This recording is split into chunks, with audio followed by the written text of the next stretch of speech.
Hello friends, आज हम लोग एंटी एमेटिक्स ड्रग्स के बारे में पढ़ेंगे। तो एंटी एमेटिक ड्रग मतलब वो ड्रग जो हम लोग वॉमिटिंग के दौरान देते हैं, वॉमिटिंग को रोकने के लिए, उन्हें एंटी एमेटिक ड्रग बोलते हैं। क्लासिफिकेशन क्लासिफिकेशन में सबसे पहले आता है एंटी कोलिनर्जिक। एंटी कोलिनर्जिक में हमारा हायोसिन, डाइसाइक्लोमाइन। फिर है सेकंड H1 एंटी हिस्टामिन, जिसमें हमारा प्रोमिथाजिन, डाइफेनहाइड्रामाइन, डॉक्सिलेमाइन, साइक्लिजीन, मैक्लीजीन, सिनेरिजीन आता है। फिर बात करते हैं न्यूरोलेप्टिक की। न्यूरोलेप्टिक में हमारा क्लोरप्रोमाजीन, देन प्रोक्लोरपैराजीन, हेलोपेरिडोल। फिर आता है हमारा प्रोकाइनेटिक ड्रग। प्रोकाइनेटिक हमारा metoclopramide, domperidone, cisapride, mosapride, itopride. Then 5-HT3 antagonist, ondansetron, granisetron. फिर आता है एडजुवेंट एंटी एमेटिक, जिसमें हमारा बेंजोडाइजेपिन्स, कैनाबिनोइड्स, डेक्सामिथासोन आता है। तो चलिए अब एंटी कोलिनर्जिक के बारे में बात करते हैं। तो एंटी कोलिनर्जिक में हमारा हायसिन और डाइसाइक्लोमाइन आता है। तो it is the most effective drug in motion sickness. Mechanism of action: block the conduction of nerve impulses across the cholinergic link in a pathway leading to vestibular apparatus to vomiting center. Side effect anticholinergic के आपने पहले भी पढ़े होंगे। Sedation, drying of mouth, difficulty in swallowing and talking, blurred vision, constipation etcetera are the side effect of anticholinergic drugs. फिर आता है H1 anti histaminic drugs, जो कि यूजफुल है morning sickness, motion sickness, post operative nausea and vomiting के दौरान useful रहता है ये।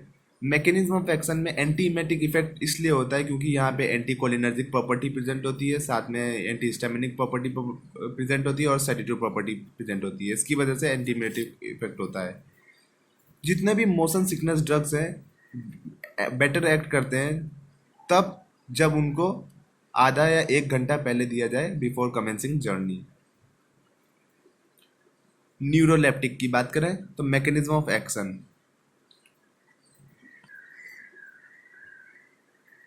mechanism of action: these drugs act by blocking D2 receptor in chemoreceptor trigger zone, जिन्हें CTZ बोलते हैं, have addition antimuscarinic as well as H1 antihistaminic property.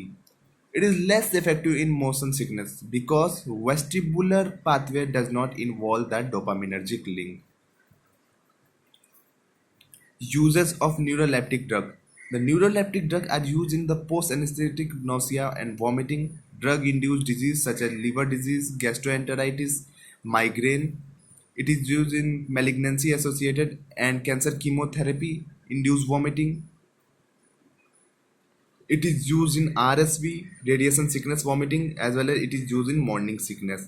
The adverse effect of neuroleptic drugs are sedation and muscle dystonia. अब बात करते हैं prokinetic drugs. So these drugs act through both dopaminergic as well as साइटोजेनिक receptors. अब prokinetic drug में हमारे metoclopramide, domperidone, cisapride, itopride, mosapride आता है। तो अब हम बात करेंगे मेटोक्लोप्रोमाइड के बारे में।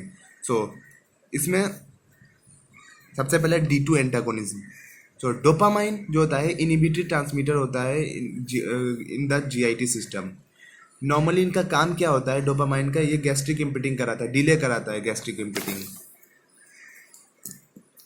It also causes the gastric dilation and oesophagus sphincter relaxation. Metoclopramide drug block D2 receptor and has opposite effect. अब बात करते हैं 5-HT4 एगोनिस्ट के बारे में। जो मेटाक्लोप्रोमाइड ड्रग्स होगा वो GIT में एक्ट करेगा और enhance acetylcholine release from MMN, myenteric motor neurons. This result from 5-HT4 receptor activation on pan of the ENS, in turn activate excitatory neurons.